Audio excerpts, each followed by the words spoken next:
오늘은 하나님께서 통제하십니다 라는 제목으로 함께 말씀 나누도록 하겠습니다. 우리가 크리스천으로 살아가면서 신앙생활하면서 여러 가지 많은 일들을 경험합니다.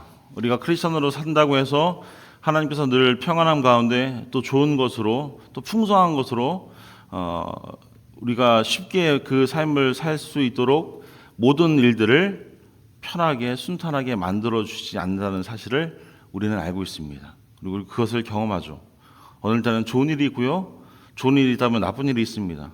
또 슬프기도 하고요, 기쁘기도 하고요, 염려가 있기도 하고요, 근심과 걱정 속에 또 신앙인으로서 크리스천으로서 영적인 기근에 빠져서 허덕이며 갈급한 심령을 가지고 살아갈 때가 있음을 우리는 하나님 앞에 고백합니다. 우리가 꼭 기억해야 할 것 중에 하나는 이것입니다. 여러분, 우리가 어려움과 괴로움의 시기를 겪을 때에 하나님께서 우리를 통제하고 있다는 사실입니다. 오늘 제목을 제가 하나님께서 통제하십니다, 그냥 직설적으로 말씀을 드렸어요. 오늘 이 말씀을 아마 제가 수십 번 드릴 거예요. 하나님께서는 우리를 통제하십니다. 그리고 하나님께서 우리를 통제하고 계신다는 사실을 우리가 알아야 할 줄로 믿습니다. 우리가 매일 뉴스를 보면서 나라들 전역에서 벌어지는 아픔들을 볼 때에 전 세계의 아직 우크라이나 러시아의 그 전쟁 소식을 들을 때에 우리는 그 모든 모습을 보면서 여전히 이란과 이스라엘의 싸움의 모습을 보면서 하나님께서 그 모든 과정들을 통제하고 계시다는 것을 알아야 합니다. 삶이 어떻게 보면 얽매이는 것처럼 느껴질 때에 그저 매일매일 하루하루 버텨내는 게 지루하고 힘들 수 있지만 우리는 그런 순간 속에서도 하나님께서 저와 여러분을 통제하고 계심을 알아야 합니다. 우리 삶의 그 순간순간에 많은 변화의 순간을 경험할 때에 그것이 안전할 수도 있고요, 안전하지 않은 경우일 수도 있습니다. 우리가 어디 있든 간에 우리가 의지할 수 있는 것이 무엇인지를 우리는 알아야만 할 줄로 믿습니다. 특별히 그리고 우리가 신앙생활하면서 꼭 기억할 것이 하나님께서는 우리를 통제하고 계신다는 사실을 알아야만 합니다. 그것이 오늘 제가 드리고 싶은 메시지 전부예요. 그것만 기억하시면 됩니다. 다른 거 다 잊으셔도 돼요. 편하게 들으셨으면 좋겠어요. 그것이 바로 하늘나라에 이 땅을 살아가는 우리가 하나님 나라를 소유할 수 있는 방법입니다. 소유한 우리의 모습이 이런 모습이에요. 하나님께서 나를 통제하고 계시다는 그 사실을 아는 것이 이 땅을 사는 우리가 죽어서 하늘나라에 가서 하늘나라를 경험하는 것이 아니라 이 땅에서 하나님 나라를 경험할 수 있게 되는 것입니다. 여러분, 하나님 나라는요, 이 땅에서 어떤 장소가 아닙니다. 물질적인 어떤 구름 너머에 존재하는 어떤 모습, 어떤 물리적인 영역이 아닙니다. 하나님 나라는 하나님께서 주권적으로 통치하시는 것, 하나님이 주권이고요, 하나님의 권위이고요, 하나님이 통치하고 계시는 그 현실이 하나님 나라예요. 우리가 누릴 수 있는, 이 땅에서 누릴 수 있는 하나님 나라. 많은 분들이 설교하시잖아요. 이 땅에서도 하나님 나라를 우리가 누려야 합니다. 그것이 이겁니다. 하나님의 통제권 안에 있는 것, 그것이 우리가 이 땅에서 하나님 나라를 느끼고 체험할 수 있는 겁니다.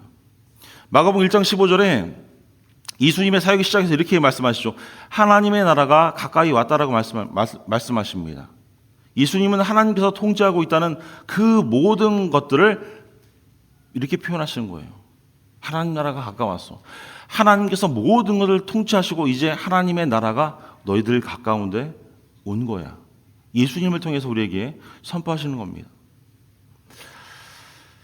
우리는 하나님께서 모든 걸 통제하시고 계신다는 사실을 알아야 되고요. 그래서 하나님 나라가 저와 여러분의 삶 가운데 필요합니다. 신앙생활할 때 있어서 필요해요.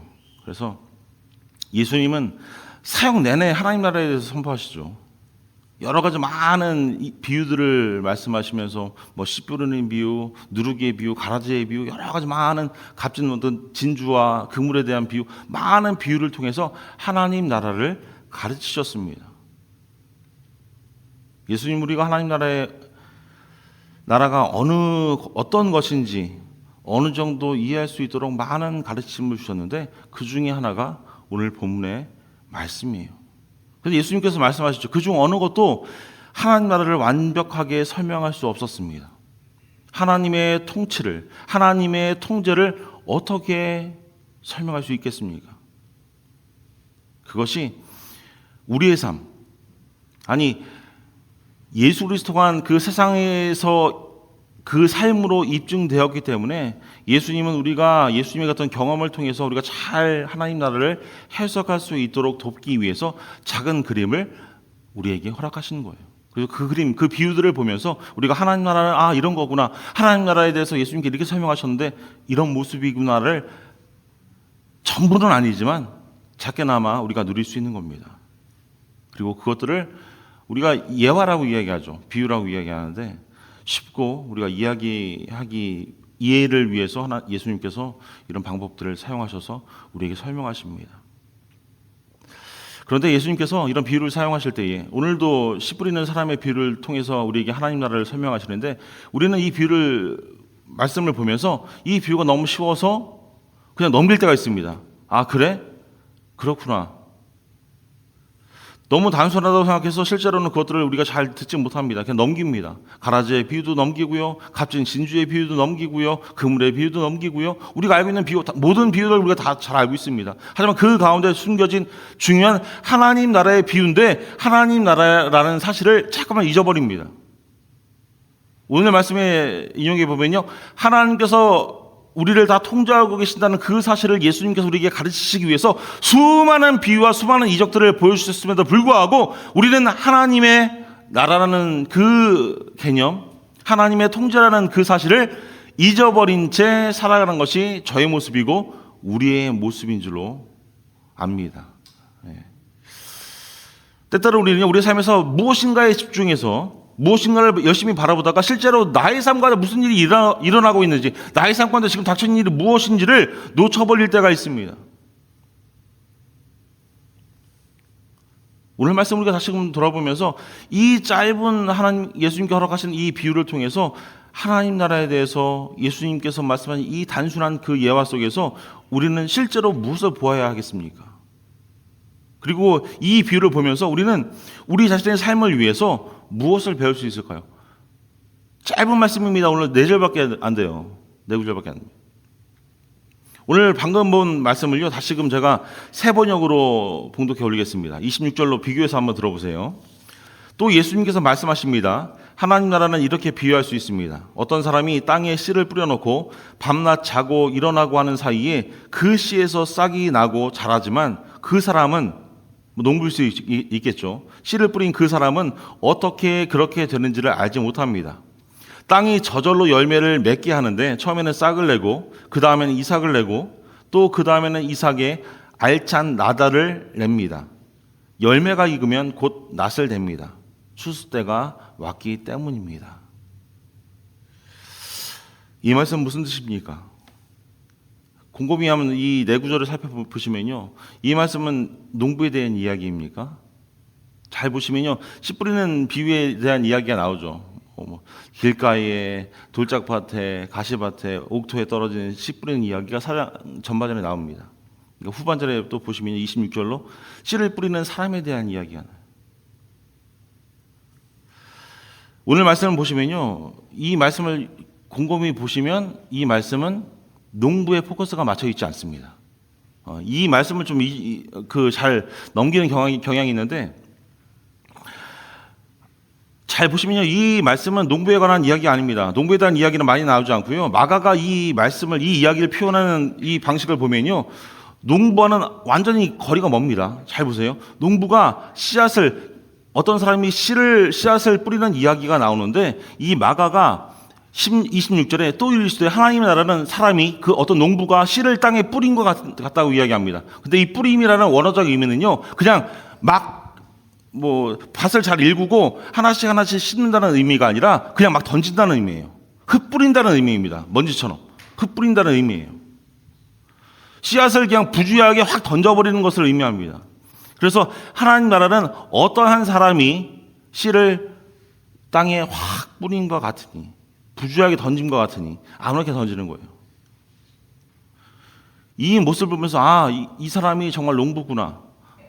농부가 이 씨를 아껴서 열심히 잘 하나하나, 우리가 농사 질 때 그렇잖아요. 간격을 맞춰놓고 알맞게 다 심습니다. 그런데 이 말씀을 보면서 이 사람이 씨를 심는 모습을 보면 우리가 배울 것이 없어요. 이 사람은 그냥 막 뿌렸기 때문에. 말씀을 잘 보시면요, 농부에 대한 활동은 나와 있지 않습니다. 농부가 한 것은 무엇입니까? 27절 말씀 보세요. 그가 밤낮 자고 깨고 하는 중에, 거기까지가 끝이에요. 이 말씀 보시면 농부가 하는 일이요, 이 씨를 뿌린 사람은요 하는 일이 이겁니다. 그가 밤낮 자고 깨고 하는 중에, 매일 밤낮 자고 그냥 깼어요. 그것이 한 일이에요. 이 씨앗이 성장하는 어떤 과정에 어떤 개입도 어떤 노력도 하지 않은 모습이 27절의 모습입니다. 이 사람이 농부가 아닐 수 있습니다. 그냥 씨를 뿌리는 어떤 사람이 될 수도 있겠죠. 그리고 예수님께서는 씨가 싹을 틔우고 자라나지만 어떻게 자라는지 모른다라고 말씀하십니다. 씨가 나서 자라되 어떻게 그리 되는지를 알지 못하느니라. 그 사람은 몰라요. 그런데 바로 마지막에 자란 것을 수확하는 데에 열매가 익으면 곧 낫을 되나니 추수때가 이르렀는데, 추수때가 됐을 때 이 씨를 뿌린 사람은 무슨 생각을 할까요? 내가 노력을 안 했는데 이만큼 추수할 곡식이 나왔네. 아마 그런 생각조차도 안 할 수도 있습니다. 곡식이 많이 열렸을 수도 있지만 그 씨를 뿌린 사람의 노력은 27절에 뭐예요? 밤낮 자고 아침에 깨고 한 게 그밖에 없어요. 그래서 우리가 이 말씀을 읽으면서 이 말씀의 포커스는 농부가 아닙니다. 농부에 대한 이야기라고 생각할 수 없어요. 농부가 하나님이라고 해석하기는 어려울 것입니다. 그래서 잘 보시면요, 이 말씀이 농부에 대한 이야기가 아니라 무슨 말씀일까? 뭐가 중요합니까? 씨앗이에요. 씨앗에 대한 말씀인데, 씨앗이 어떻게 되느냐를 우리에게 보여주는 겁니다. 그 씨앗은 하나님 나라와 비교됩니다. 농부가 어떤 왕이고 우리 하나님 같다는 것이 아니라 씨앗이 하나님 나라와 같다라는 거예요. 그리고 우리가 이 씨앗을 하나님 나라로 본다면 우리는 이 말씀을, 오늘 이 네 구절의 말씀을 통해서 중요한 것을 배웁니다. 첫 번째는요, 하나님 나라는 일상적이고 평범한 삶의 일들 속에서 발견됩니다. 우리는 이런 사실을 매일 우리가 하나님 나라를 누리고 살아가지만 그것을 잊으며 살아갈 때가 많이 있습니다. 저와 여러분이 오늘 눈을 뜨고 깨끗하게 옷을 입고 세수를 하고 교회에 온 것 자체도 우리가 하나님의 나라를 누리고 있는 거예요. 하나님의 통제권 안에서 하나님께서 우리에게 시간을 주시고 우리에게 건강을 주시고 눈을 띄워주시고 오늘 씻고 내가 교회 가야지 하는 마음을 주셨기 때문에 우리가 교회에 나올 수 있는 거잖아요. 그리고 27절 말씀이에요. 또 이르시되, 27절입니다. 그가 밤낮 자고 깨고 하는 중에 씨가 나서 자라되 그가 어떻게 그리 되는지를 알지 못하느니라. 28절 말씀입니다. 땅이 스스로 열매를 맺을 때 처음에는 싹이고 그 다음엔 이삭이고 그 다음엔 이삭의 충실한 곡식입니다. 이 말씀 보면요, 어떤 순서가 있습니다. 어떤 리듬이 있고요, 순환의 어떤 개념이 나옵니다. 이 사람은 자고요, 깹니다. 밤이 있고요, 낮이 있습니다. 싹이 있고요, 이삭이 나고요, 성장합니다. 여러분, 하나님 나라는요, 농부가 어떤 평범한 삶을 살면서 그냥 일어나는 거예요. 이 사람이 농부가 아닐 수 있습니다. 어떤 사람이 그냥 평범한 삶, 우리와 같은 어떤 사람이 집 앞에 그냥 씨를 뿌려놓을 수 있습니다. 그 씨를 뿌려놓은 그런 삶 가운데 일어난다고요. 일어난다는 의미입니다. 그는 그저 한 일은 밤낮으로 잠을 잔 것뿐이에요. 이게 삶의 어떤 순환이, 우리의 삶의 순환의 모습입니다. 농부가 실제로 성장 과정에 영향을 미친다는 어떤 기록도 오늘 말씀은 없습니다. 제가 이 네 구절을 열심히 묵상해도요, 그런 어떤 추론, 그런 생각을 할 수조차 없습니다. 그가 땅을 갈거나 식물에 물을 준다는 언급도 없습니다. 잡초가 있어서 잡초를 뽑거나 거름을 주거나 그러한 언급도 없습니다. 그저 27절에 이야기하는 것은 예수님께서 이렇게 밤낮으로 잠만 자고 아침에 일어나. 그리고 어떤 그 수고 없이 씨앗은 싹을 틔우고 자라게 됩니다. 왜 예수님께서 이 말씀하십니까? 이 말씀에서 보시는 것처럼 모든 것을 하나님께서 통제하고 계신다는 것을 보여주기 위해서 예수님께서 이 말씀을 하시는 거예요. 이것이 하나님 나라입니다. 하나님은 모든 것의 주권자입니다. 사랑하는 여러분, 우리 삶에서 우리가 어려운 시기를 겪을 때에, 또 주변 사람들이 어떤 고통을 겪을 때, 우리가 세상을 살아가면서 어떤 변화의 시기에 마주하고 있을 때에, 세상의 혼란을 직면했을 때에 우리는 이런 교만함이 있습니다. 내가 이 일을 고치고 내가 이 일을 잘 마무리해서 더 나은 삶을 살아야지 하는, 이 삶을, 이 어려운 환경을 내가 통제해야지 하는 유혹을 받습니다. 그래서 내가 예전에 이런 경험을 했었는데, 내가 이런 시행착오를 했었는데, 이번에 나에게 일어나는 이 문제는 내가 해결할 수 있어 라고 생각하면서 그 문제를 해결하려고 노력합니다. 하나님을 찾기보다 나의 예전에 있었던 그 과거의 기억들을 떠올리면서 그 문제를 마주하게 되는 거예요. 우리는 그것을 바로잡고 그 과정을 서두르고 그 일들이 잘 진행되어서 행복하게 그 일을 잘 마무리하길 원합니다. 그래서 교만하게도 그 일들을 위해서 우리가 먼저 나갑니다. 하나님보다 먼저 나가는 거예요. 하지만 저와 여러분은 잘 알고 있습니다. 우리 삶에서 종종 어떠한 문제는요, 고칠 수 없는 문제가 있습니다. 내가 아무리 능력이 출중해도 그 문제를 해결할 수 없습니다. 그런데 우리가 성경을 읽으면서 우리가 상황을 고칠 수 없다고 해서 그 문제가, 그것이 통제불능이라는 뜻은 아닙니다. 성경은 그렇게 이야기하고 있지 않습니다. 그것은 단지 저와 여러분에게 있어서 그 문제는 해결할 수 없는 것, 저와 여러분에게 있어서 통제불능이라고만 성경은 우리에게 가르칩니다. 통제불능을 할 수 없는 것과 할 수 없는 것이라고 성경은 가르치고 있지 않아요. 실제로 다른 겁니다. 그 일이 아무것도 할 수 없는 것이냐, 아니면 내가 할 수 없는 것이냐, 성경은 가르치고 있습니다. 내가 할 수 없는 것이라고 성경은 가르치고 있어요. 그럼 누가 할 수 있는 것입니까? 하나님이 모든 것을 하실 수 있는 분이라고 성경은 누누이 우리에게 말씀하고 계십니다. 사랑하는 여러분, 때따라 우리는요, 이 삶의 여러 가지 많은 문제들 가운데 그 변화를 만들 수 있기 위해서 우리가 애쓰고 노력하지만 완전히 그 문제 가운데 장애물에 막혀서 완전히 무력함을 느낄 때가 있어요. 내가 이거밖에 안 되는 존재인가? 내 신앙이 이거밖에 안 되나? 그래도 성경이 오늘 빗대서 생각해 보면요, 우리가 아무리 잘나도 우리가 할 수 있는 것은 무엇입니까? 밤낮 자고 깨는 것밖에 없어요. 우리가 할 수 있는 다른 것은 없습니다. 사랑하는 여러분, 우리가 우리의 삶을 통제할 수 없다는 것은요, 하나님 나라가 존재하지 않는다는 것을 의미하지 않습니다. 여전히 하나님 나라는 우리 안에 존재합니다. 여러분이나 저의 어떤 도움이 없어도, 우리의 어떤 노력이 없어도 그 하나님 나라는 싹을 틔우고 이삭을 맺고 자라납니다. 그것이 하나님 나라예요. 왜요? 하나님께서는 모든 것을 다 통제하고 계시기 때문에. 두 번째 생각해 볼 것은요, 우리의 모든 삶의 어떤 모습에서 일어난다면, 두 번째는 우리는 이 과정을 이해할 필요가 없습니다. 이해하려고 노력하지만 이해할 필요가 없습니다. 어쩌면 우리는 이것이 참 힘든 일입니다. 우리 중 많은 분들이 삶에서 일어나는 모든 일들을 이해하고 싶어 하실 줄로 압니다. 나에게 왜 이런 일이 일어나지? 이런 문제가 있을 때 어떻게 해결해야 되지? 난 도통 이해가 되지 않는데. 그래서 우리는 생각하죠. 군대처럼 어떤 전략을 세우고요, 계획을 세우고요, 내가 저 A에서 B로 가는 어떤 과정을 가는 방법을 먼저 알고 싶어 하는 것이 저의 모습입니다. 그리고 우리의 모습이에요. 그리고 우리는 그래서 영적인 싸움에서 매일 끊임없이 싸웁니다.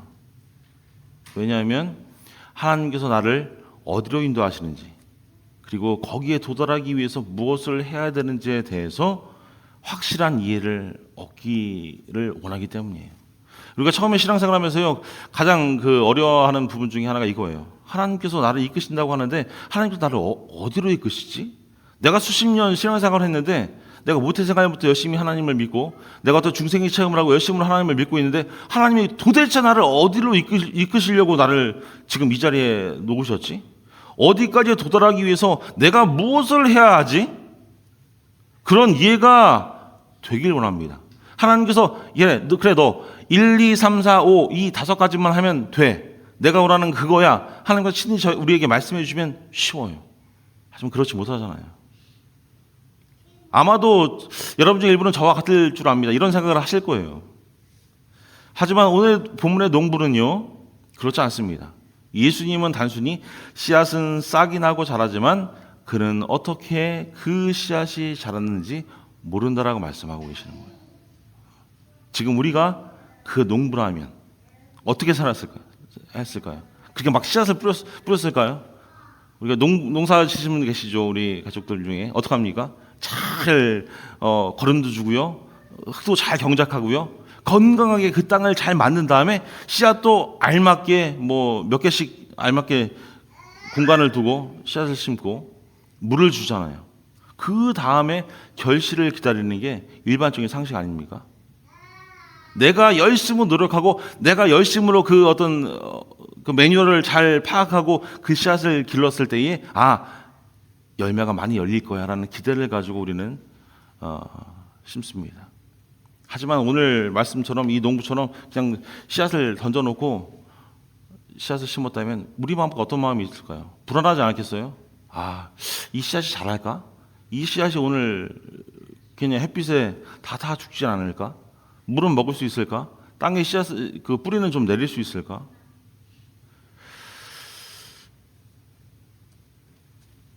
오늘 본문의 농부는요, 그렇지 않았습니다.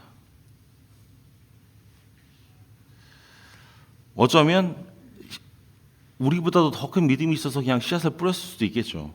씨앗을 뿌리면 하나님께서 키워주시겠지. 그 씨앗은 분명히 자랄 거야.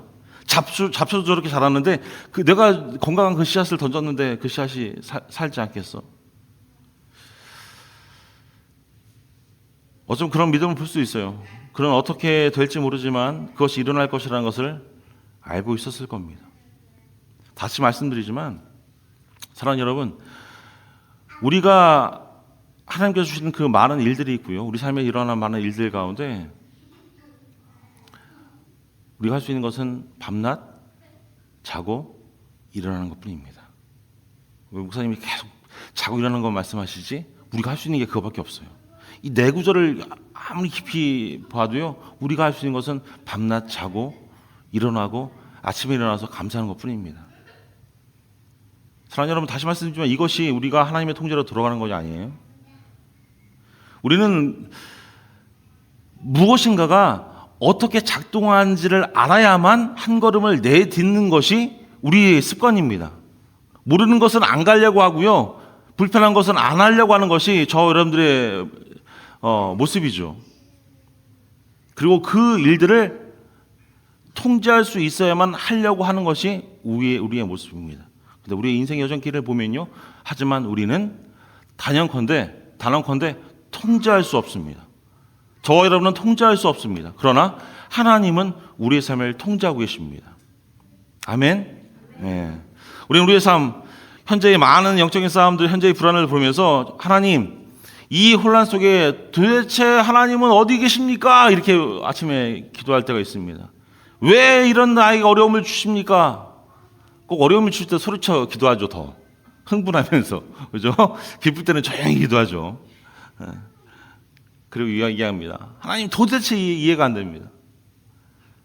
도대체 내가 믿는 하나님 이해하지 못하겠습니다. 저는 하나님께서 나에게 주신 이 과정, 이 시간 도대체 이해할 수 없습니다. 전 욥이 아니에요. 버틸 수 없어요. 물론 성경 보면 우리만 그렇게 생각하는 것이 아닙니다. 다행히도 예수님도 그렇게 생각하셨잖아요. 나의 하나님 어찌하여 나를 버리셨나이까. 하나님의 모든 계획을 알고 계셨음에도 불구하고 그 어려운 그 아픔이 나에게 닥침을 알고 계셨을 때에 하나님께 불평했습니다. 불평인가요? 불평이라고 표현할 수는 없지만 하나님께 이렇게 외치는 거예요. 하나님, 왜 저를 버리셨습니까? 왜 이런 아픔, 이 십자가의 고통을 내가 꼭 져야만 합니까? 다른 방법도 있잖아요. 예수님께서는 어찌 보면 그 과정을 온전히 이해하지 못했고 그 결과 어쩌면 버림받았다는 생각이 있었기 때문에 하나님께 이렇게 이야기할 수도 있었을 거예요. 하지만 우리가 잘 알고 있듯이 예수님은 하나님께 버림받지 않았습니다. 하나님의 통제권 안에 하나님께서 모든 것들, 예수님까지도 다 통제하고 계셨어요. 지금은 우리의 삶의 과정을 이해하지 못하더라도 저와 여러분은 어떠한 환경 가운데 있을지 모르지만 우리는 절대적으로 버림받지 않습니다. 않았습니다. 그리고 않을 것입니다. 왜요? 하나님께서 우리를 통제하고 계시기 때문에. 아멘. 세 번째 우리가 생각해 볼 것은요, 하나님 나라는 반드시 성장할 겁니다. 왜냐하면 그것이 하나님께서 그렇게 만드셨기 때문에, 그것이 운명이기 때문에. 여러분 신앙생활 하다 보면요, 내 인생에서 내가 하나님의 일을 방해한다고 생각하는 어떤 죄책감이 들 때가 있습니다. 신앙생활을 열심히 할 때 더 그럴 때가 있어요. 내가 하나님의 이름을 정말 망령되게 하는 그런 행동을 하는 것이 아니야? 나 행동을 보면서 많은 넌 크리스찬들이 저 사람 보니까 교회 나가고 싶지 않은데 이런 마음이 드는 것이 아니야? 내가 열심히 교회에서 생활하며 다른 사람들과 공동체 사랑 가족들과 교제하는데 나 때문에 다른 사람이 실족하는 것이 아니야? 라고 느낄 때가 있어요. 내가 하나님의 길을 가로막는 것이 아닐까? 하나님 나라가 번성할 수 있는 많은 좋은 조건들을 만들지 못하는 이유가 나 때문이 아닐까? 라는 생각을 할 때가 있습니다. 저 또한 마찬가지예요. 내가 더 나은 설교자라면, 내가 더 나은 목사라면, 내가 더 사랑스럽고, 내가 더 충성스럽고, 더 친절하고, 더 많은 사랑이 있고, 더 연민이 있다면 하나님 나라가 더 잘하지 않을까? 내가 아버지라면, 내가 더 나은 아버지, 내가 더 나은 어머니라면, 내가 만나는 친구들 가운데 더 충성스럽고 그들을 아낄 수 있는 친구라면 나는 다른 사람들의 삶에서 정말 하나님의 나라가 올 수 있도록 도울 수 있게 될 줄 믿습니다. 하지만 우리가 잘 알고 있는 것은 우리는 약하고 연약하며 잘못을 저지르기 쉽습니다. 저도 제 사역 가운데 많은 실수를 합니다. 보셔서 아시잖아요. 많은 실수를 하면서 저는 목회합니다. 그리고 그 모든 것이 제가 올바른 조건을 만들 수 있다면, 아니 하나님 나라가 더 크고 더 빠르고 더 잘 성장할 것이라는 그 일들에 내가 혹시 그 일들을 막고 있지 않은가 하는 죄책감을 느낄 때가 있습니다.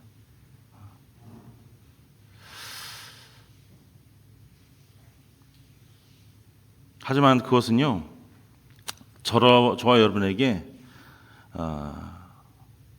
우리가 할 수 있는 실수라고 저는 생각해요. 죄책감으로 여길 필요가 없습니다. 왜냐하면 진실은 우리가 조금 잘못해도, 우리가 조금 연약해도 하나님 나라는 우리의 상황과는 상관없이 성장할 것이기 때문이에요. 그래서 막 살라고 말씀드리는 거 아닙니다. 목사님 말씀이 내가 편하게 신앙생활해도 하나님 나라 오는구나, 나 하나 희생하지 않아도 되는 거, 그 말씀 드리는 것이 아니에요. 우리들의 한두 번의 잘못 때문에 하나님 나라가 퇴보하거나 성장하지 않는다는 의미가 아니라는 뜻입니다. 하나님께서 성장하시고 계시기 때문이에요. 우리가 실수하는 부분까지 다 알고 계시는 하나님, 그 실수를 통해서 우리를 더 나은 곳으로 이끄시고 우리를 통해서 하나님 나라를 더 증거하기를 원하시는 하나님께서 다 통제하고 계시기 때문에.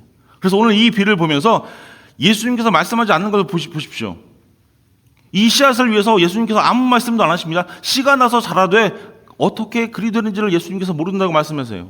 씨앗에 비가 얼마큼 내렸는지, 물이 얼마큼 공급되었는지, 그리고 그 열매를 맺기 위해서 교차 수분이라고 하죠. 그 암술로 그 꽃 가운데 그것이 옮겨가는지, 여러 가지 많은 언급들이 아무런 언급도 없습니다. 내가 그게 어떻게 되는지 나는 몰라. 태양이 어떻게 큰 영향력을 줘서 에너지를 줘서 그 식물이 잘 자라고 성장하기 위해서 어떤 조건이 필요하고 내가 그것을 노력해야 된다는 그런 것들이 없어요. 그런데 28절에 단순히 이렇게 이야기하죠. 땅이 스스로 열매를 맺되 처음에는 싹이요, 다음에는 이삭이요, 그 다음에는 이삭에 충실한 곡식이라. 땅이 내가 눈에 보이는 어떤 노력도 없었는데 땅이 스스로 열매를 맺는다라고 이야기합니다. 씨앗은 이미 자라도록 정해져 있습니다. 하나님 나라는 저와 여러분의 삶에 오도록 정해져 있습니다. 왜요? 하나님께서 통제하고 계시기 때문에. 정말 그래서 진실은요, 우리 모두는 연약하고 우리 모두는 실패합니다. 실패할 수 있습니다. 하지만 저 여러분의 연약함과 실패는요, 하나님 나라가 오는데 어떠한 장애물도 되지 못합니다. 그냥 우리 스스로 어떤 작은 죄책감을 느낄 수 있지만 하나님 나라가 오는데 어떠한 장애물이 되지 못합니다. 왜냐하면 하나님께서 통제하고 계시기 때문이에요. 하나님께서는 저와 여러분의 삶에 대한 주권자입니다. 그리고 이 세상의 주권자이고요, 하나님 나라가 그 모든 문제들을, 모든 염려들을, 근심들을 다 이겨내고 분명히 성장할 줄로 믿습니다. 왜냐하면 하나님께서 모든 것을 통제하고 있기 때문이에요. 마지막 하나만 더 생각해 보겠습니다. 우리 하나님의 나라를 생각하면서 29절 말씀입니다. 열매가 익으면 곧 낫을 대나니 이는 추수 때가 이르렀습니다. 어떤 지점입니까? 추수 때가 있어요. 끝이 있습니다. 우리가 가지는 어떤 고통의 시기가 있어요. 우리가 느끼는 문제의 시기를 겪을 때가 있습니다. 그리고 그 문제를, 그 고통을 겪으면서 우리는 생각합니다. 아, 이 고통의 시기가 언제 끝날까? 이 문제가 언제쯤 해결받을 수 있을까? 우리의 삶의 혼란의 어떤 안개 속에서 길을 잃었을 때에 우리는 내가 어디로 가고 있는지가 궁금합니다. 어디로 가는지도 볼 수 없고요, 목적을 찾을 수도 없습니다. 그런데 오늘 말씀 가운데 보면 끝이죠. 하나님께서 통제하고 있기 때문에. 오늘 비해서 우리는 끝이 있다는 것을 배웁니다. 열매가 익으면 곧 낫을 대나니 이제 끝이 있어. 추수 때가 있으면 이제 추수할 거야. 농부가 허락할 때가 아니고, 농부가 과정을 이해할 때가 아니라 곡식을 내고 열매를 맺을 때에, 열매가 열릴 때에, 그때야 그 맨날 밤낮으로 잠을 자던 그 농부가 일어나서 낫을 가지고 추수를 하는 겁니다. 곡식을 수확하는 거예요. 그것이 최종 목표입니다. 씨앗은 목적을 위해 뿌려졌고 자라고 이제 수확하게 되는 거예요. 그 시기가 추수일 때예요. 마찬가지로 하나님 나라, 하나님의 주권적인 통치는요, 저와 여러분의 삶에 뿌려졌습니다. 저와 여러분의 삶에서 자라고요, 그 씨앗이 우리 안에서 자라고 이삭이 되고 이제 줄기가 되어서 열매가 맺히고 추수할 때가 올 것입니다. 마태복음 8장 28절 말씀입니다. 우리가 알거니와 하나님을 사랑하는 자 곧 그의 뜻대로 부르심을 입은 자들에게는 모든 것이 합력하여 선을 이루느니라 말씀하십니다. 바울은요, 이 로마서 8장 28절 말씀에서 하나님을 사랑하는 자들에게는 모든 것이 합력하여 선을 이룬다는 사실을 내가 알고 있습니다라고 고백하고 있습니다. 그렇다고 해서 바울이 말하는 이 선이 모든 것이 선하다는 의미가 아니에요.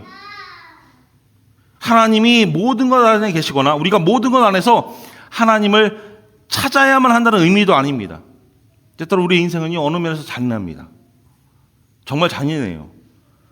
우리에게 세상은요, 공평하게 대우하지 않을 때가 있습니다. 그러나 하나님은 절대로 우리를 불공평하게 대하지 않으십니다. 공평하신 하나님이에요.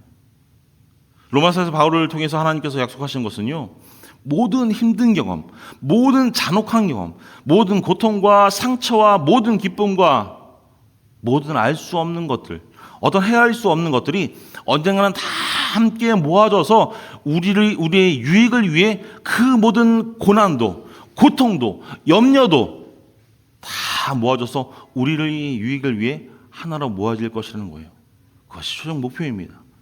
그리고 그것이 하나님 나라의 수확이에요. 사랑하는 여러분, 우리 삶의 시련과 고통 속에서 여전히 하나님은 우리를 통제하고 계십니다. 하나님께서는 어둠을 가져다가 빛으로 바꾸실 수 있습니다. 왜냐하면 그분이 통제하고 계시기 때문이에요. 하나님께서는 우리의 약함을 가지고 강함으로 바꾸실 수 있습니다. 왜요? 통제하실 수 있기 때문이에요.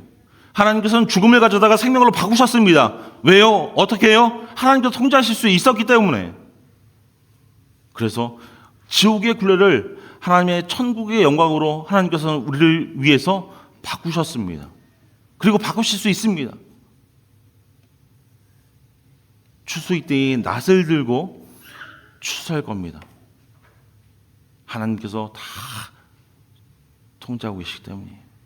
말씀 나누기 사랑하는 여러분, 예수님께서 말씀하시는 하나님 나라는 무엇입니까? 이 짧은 네 구절 오늘 말씀 읽으면서 하나님 나라는 어떤 장소가 아니에요. 어쩌면 우리가 하늘나라 갔을 때 장소가 될 수 있겠죠. 그 하나님 나라, 하나님 우편에 있는 모습이 될 수 있겠죠. 하지만 이 땅을 살아가면서 하나님 나라는 어떤 딱 우리가 생각하는 장소가 아닙니다. 그래서 하나님께서 허락하시는 이 땅에서 크리스천으로 허락하시는 경험이고요. 이 땅에서 우리가 누릴 수 있는, 누려야 하는, 그리고 행해야 하는 규칙입니다. 그것이 하나님 나라예요. 그래서 우리 삶 속에 일어나는 하나님의 주권이에요. 우리가 직면하는 가장 실현적인 상황 속에서도 보여지는 하나님의 주권입니다.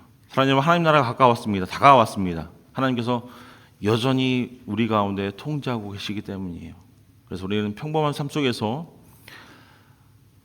어쩌면 두려움과 불안 속에서도 하나님 나라를 경험할 수 있습니다. 이해하지 못한 채 그것을 경험하죠. 우리의 약함과 실패와 어려움 속에서도 하나님 나라를 경험합니다. 그것이 크리스천으로서 살아가는 저와 여러분들의 운명이기 때문입니다. 우리는 하나님께서 우리 삶에 대한 계획을 성취하신 것을 통해서 하나님 나라를 경험합니다.